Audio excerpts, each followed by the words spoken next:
Hello નમસ્કાર વિદ્યાર્થી મિત્રો, વેદ ડિજિટલ એજ્યુકેશનમાં આપનું હાર્દિક સ્વાગત છે। આજે આપણે ધોરણ 11 વિષય સમાજશાસ્ત્રમાં દ્વિતીય સામયિક પરીક્ષા 2026નું 100% ટાઈપિંગ સાથે સંપૂર્ણ પેપરનું સોલ્યુશન જોઈશું। તો ખાસ વિદ્યાર્થી મિત્રો, ચેનલમાં નવા હોય કે પ્રથમ વખત હોય તો ચેનલ સબસ્ક્રાઇબ કરો, બાજુમાં આવેલા બેલ આઇકનને પ્રેસ કરો જેથી તમને અવનવા વિડીયોની માહિતી નોટિફિકેશન મળી શકે। વિડીયો લાઈક કરો, તમારા મિત્રો દોસ્તોને શેર કરો। તો દ્વિતીય સામયિક પરીક્ષા ધોરણ 11 સમાજશાસ્ત્ર 50 ગુણનું પેપર છે। એમાં વિભાગ એ એમસીક્યુ, જેમાં આપણે રોકડિયા માર્ક્સ લેવાના છે। તો 10 એમસીક્યુ જોઈ લઈએ। પહેલું, ગુજરાતમાં સર્જનાત્મક સામાજિક સંશોધનને કઈ સંસ્થા વેગ આપી રહી છે? Centre for social studies. વર્તમાન સમયમાં શિક્ષકોનો દરજ્જો કયા પ્રકારનો દરજ્જો છે? પ્રાપ્ત। સામાજિક ભૂમિકા દરજ્જાનું કેવું પાસું છે? વર્તનલક્ષી। સામાજિક ક્રિયા દ્વારા ઉદ્ભવતી પેટા વ્યવસ્થાનો ખ્યાલ કોણે આપ્યો? ટાલકોટ, પાર્સન્સ। કયા જૂથમાં પ્રત્યક્ષ સહકાર કેન્દ્ર સ્થાને હોય છે? પ્રાથમિક। ઓકે, હવે ઘણા બધા વિદ્યાર્થી મિત્રોની કમેન્ટ આવે છે કે સર દ્વિતીય પરીક્ષાના આઈએમપી પ્રશ્નપત્રો સોલ્યુશન સાથે આપો। તો ધોરણ 11 આર્ટ્સના 30 થી પણ વધુ પ્રશ્નપત્રો છે।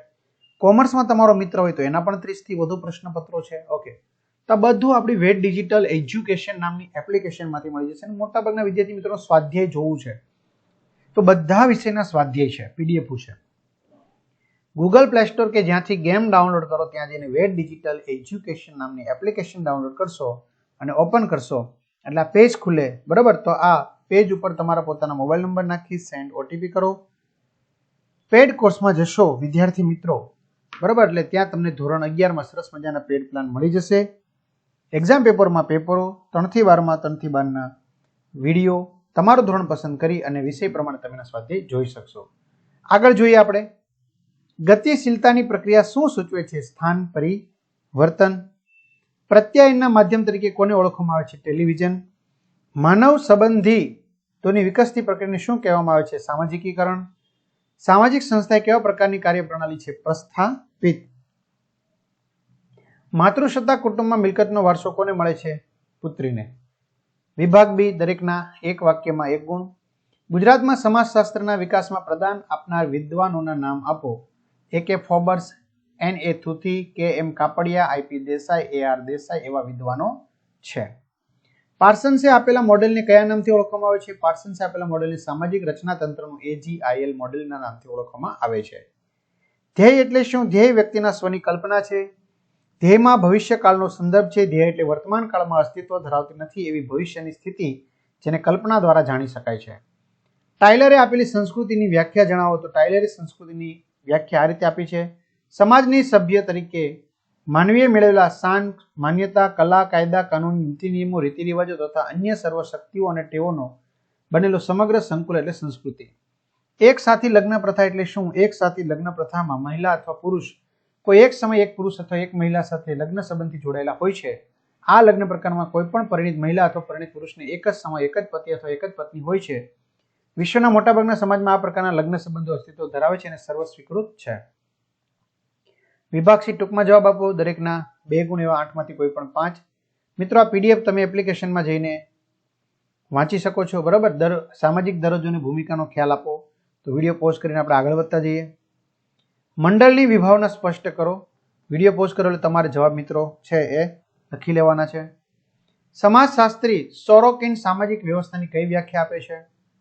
ત્યાર પછી વિદ્યુત જોશીએ સામાજિક રચનાની કઈ વ્યાખ્યા આપી છે? સામાજિક ગતિશીલતા એટલે શું? સામાજિક પરિવર્તન એટલે શું? લગ્નનું ધાર્મિક અને આધ્યાત્મિક પાસું કેમ નબળું પડ્યું છે? ભ્રાતૃક્રિયા લગ્ન એટલે શું? વિભાગ ડી, 8 માંથી કોઈ પણ 5। સમુદાયના ખ્યાલને સમજાવો। વિડીયો પોઝ કરતો જવાનું, લખતું જવાનું। સામાજિક ગતિશીલતાના લક્ષણો આપો। ત્યાર પછી આપણે પેરેગ્રાફ આપેલો છે। પેરેગ્રાફ પરથી આપણે 3 પ્રશ્ન પૂછ્યા છે અને ત્રણેયના આપણે જવાબ આપવાના છે, બરાબર? મોટું નથી લખવાનું। તો આવી રીતે પેરેગ્રાફ પરથી પ્રશ્નોના જવાબ। માનવી સામાજિક પ્રાણી તરીકે કેમ ઓળખાય છે? સામાજિકીકરણના મહત્વના ભાગ એજન્સી તરીકે શાળાની સમજૂતી આપો। ત્યાર પછી પેરેગ્રાફ પરથી પ્રશ્નોના જવાબ છે આપણે। જ્ઞાતિ સંસ્થામાં પરિવર્તન,